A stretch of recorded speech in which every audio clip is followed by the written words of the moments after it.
Okay, we're going from this to this in 3, 2, 1.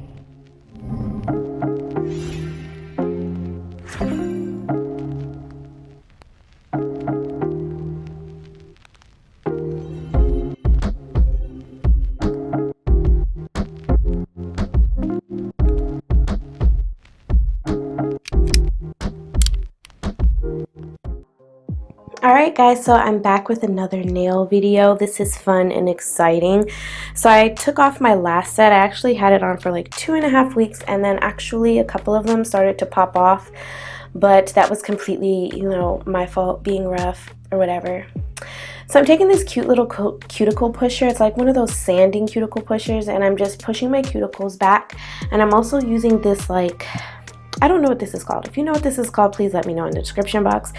But it just, in the comments below, it just helps me get rid of my dry cuticles, since I can't use the nippers, like I just can't.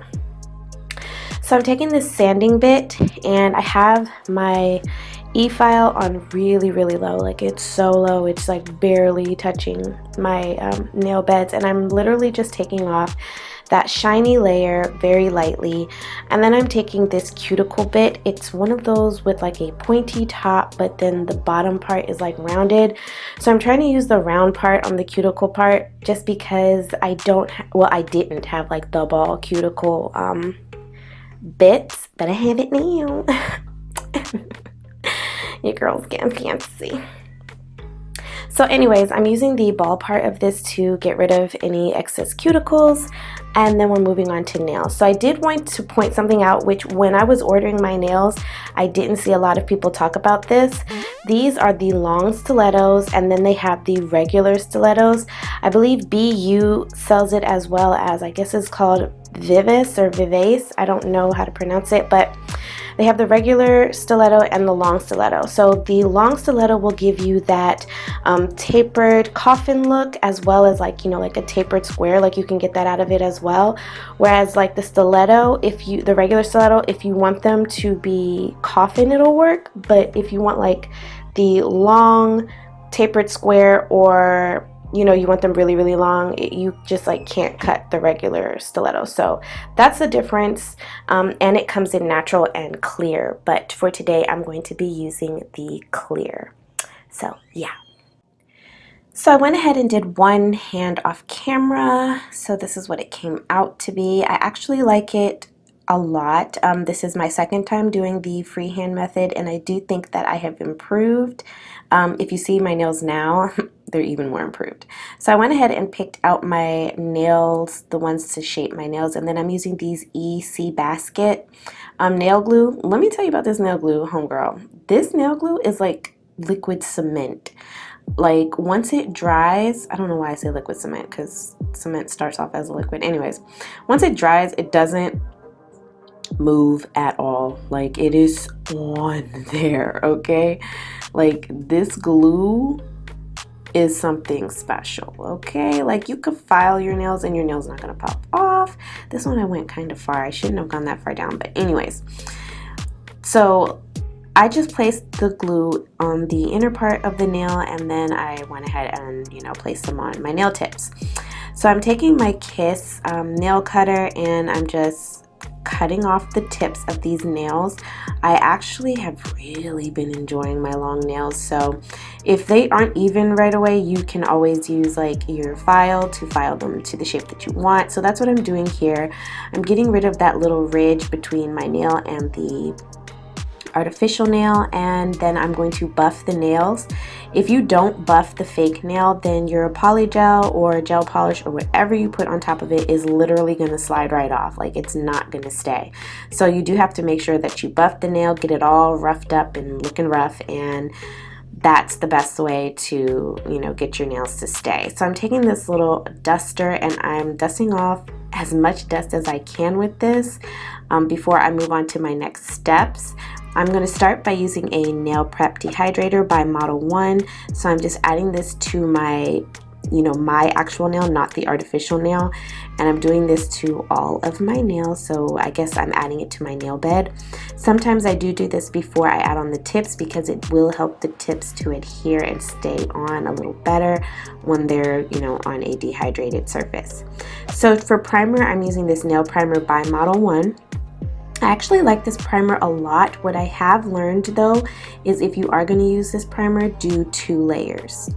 So before moving on to my actual PolyGel, I'm using my Model 1 base coat, and I'm just coating the nail, of course, and then I'm curing it for 30 seconds. Once it finished curing, then I'm moving on to my PolyGel.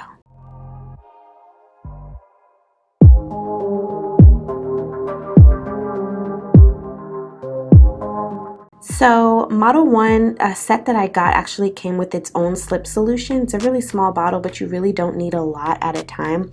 So I'm just shaking a little bit of that because it has like this little dropper, and I'm shaking it into like a little glass container. I just got this this is like a new brush, so I had to like break it up. So for PolyGel, I actually went in with my Model 1's light Apricot. On this bottle it says 006, but when you go to purchase it, it's actually 004, so just make sure you pay attention to that. So now I'm just patting out the PolyGel on the tip of my nail. I am doing a 2-bead method, which a couple of I think they're nail techs that I follow on YouTube. One is Long Hair Pretty Nails, which, like, she's so famous. And then there's PolyGel by Vic. And then there's another person, I want to say her name is Mimi. I'll have her name pop up on the screen. But she also, I think she does 1 bead, but like I like the 2-bead method. So right here I'm just, you know, patting it out, trying to make sure I get it nice and flat. What I did notice with this set, which I improved on my next set, is you really got to make sure that you get the sides and the front. That's what's going to give you that really sharp edged look. And I cure that for 1 minute. I think you can cure it for 30 seconds, but I do it for 1 minute. So I'm adding my next bead on my nail bed, and then I'm pushing it to the cuticle area, and then I'm kind of trying to form an apex on, you know, my actual nail bed, and then I'm going to drag that PolyGel out. This was a little bit of a struggle here because, again, this was my second time, and I was really trying to, you know, learn from my mistakes, watch some of the other videos that, you know, I've been watching, and, you know, pick up where I needed to, you know, fix my technique. So I did notice that in this video, I didn't pay a lot of attention to the sides as much as I should have. So the 3 areas I would suggest paying the most attention to would be the sides, the front, that would be like 1, your apex, and then your cuticle areas. So those are the areas that you really want to make sure that you pay a little extra special attention to. And I also don't think that it's a good idea to put a lot of PolyGel on the tip area. It's actually not needed. You don't want it to be too fat. So these are kind of fat for my liking, but it's okay.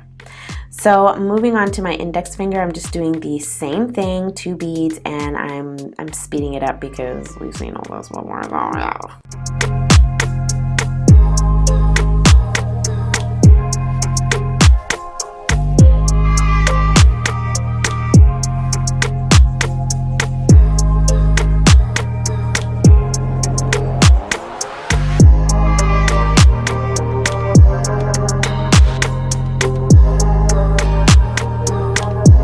When you're dipping into the solution, you want to make sure that you have a paper towel underneath so that you can kind of tap it, because you don't want to add too much lip solution. When I did these nails, I do believe that I had a couple of like little white pockets because there were little points in time where I did not tap the slip solution off, because slip solution makes it so easy. So easy, my friend. But you do have to make sure that, you know, you get that off. So now all of my nails are done. I saved you all some time just by doing 2 nails on camera, and then I did my other hand off camera. So yellow was my nail color of choice, and I did do a little gel polish ombre, and I'm actually very proud of it because I think it came out really, really nice. So I have these. I guess they're like jewels, like outlines. They're really cute. I have my dotting tool. I have my ombre brush. This is a gel ombre brush. I love the diamonds on the bottom and I love the purple.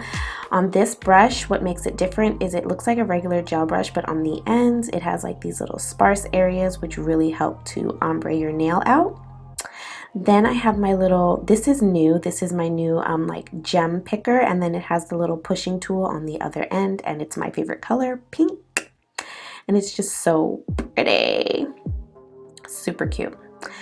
And then after that, I whipped out my nail art brush that I got off of Amazon, and then I have some hollow. This is actually new for me as well. This will be my first time using hollow. And then I have some more gems in different colors. These are just like my colored gems. I have some little stones that are in different shapes in gold. I'm using my Model 1 Hot Yellow, Neon Yellow nail polish. It's a gel polish, and this says neon, but this just looks like, you know, like a canary yellow. It's pretty though. So I'm using my yellow nail polish, and yeah. So actually with this set, I started with using base coat, which I'm not really sure if you need to use base coat if you're using like PolyGel or acrylic or gel, like an extension, a nail extension. But I did it because I felt like my last set was starting to chip a little bit, and I figured it was because I didn't use a base coat. So here's my little concern. I love this yellow, but I think if I would have used like a clear base on my nails instead of, you know, the light apricot, this yellow might have been a little more like neon, if you will. I feel like the pink background is kind of changing the color. I don't know, but anyways, this is a really pretty shade of yellow, and I did enjoy it. So I'm using my gel brush with a little bit of alcohol to clean up around the edges. When you want your manicure to look professional, if you have your edges are nice and like crisp, you're good to go. So for this nail, I just put the yellow polish and then I top coated it. And then I'm going to use the hollow. So you do have to top coat your nail before you add the hollow. So once I added the hollow, I placed it on and then I started rubbing it in. Let me tell you, your nail completely transforms when you use the hollow. I thought it was so pretty. Like, I want to try it on so many different colors. Like, it'll look so pretty on black. Like, oh my God, black or white. That'll be a really nice one, or maybe even green. I don't know. Maybe it'll look pretty in like the winter months. So I did that for that nail, and then for my index finger, I decided that I was going to go ahead and do an ombre. So I'm starting off with the base coat, like I told you guys before, and I cure that for about 60 seconds, and then I'm going in with my Neon Yellow by Model 1, and I'm just adding it to the tip of my nail. You want to add it a little further up than you want it because you are going to be ombreing it down. Now, if you want to do just one layer, I think that's a better idea because then it doesn't look as splotchy. But right here, I'm taking the brush. You want to make sure the brush is just dry. So every time it starts to get wet, wipe it off. And then you just pull the nail polish, you pull the gel polish towards your nail. Now, some people use another like polish, but I just pulled it down until it faded, and I just kept going back and forth with the color until it was the way that I liked it.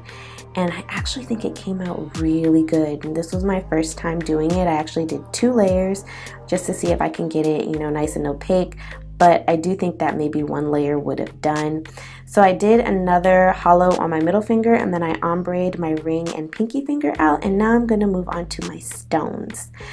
So for my index finger, I wanted to add like this teardrop like outline. I thought it was really cool and pretty, so I added it to the tip.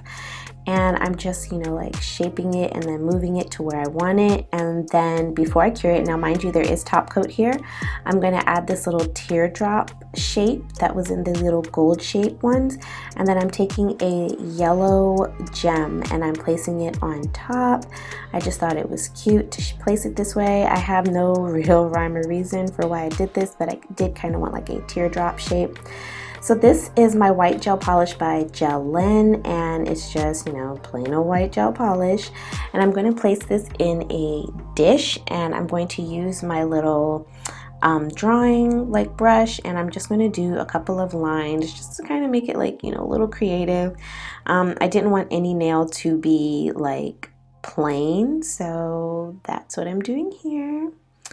And then I'm going to take my dotting tool, and just to kind of make things look a little more interesting, I'm just going to bring that around. For the bigger dot, I press hard, and then for the smaller dots, I just don't press as hard. So right here, I'm adding some dots to the little design that I did on the ring finger. And that's pretty much going to call it a day. So since my pinky is ombre'd, I do feel like, you know, it has a design on it. So I top coat everything, and I add my cuticle oil, and that completes these nails. I really hope you all enjoyed these videos. Please make sure to like, share, subscribe to my channel, and until next time, beauties, stay blessed.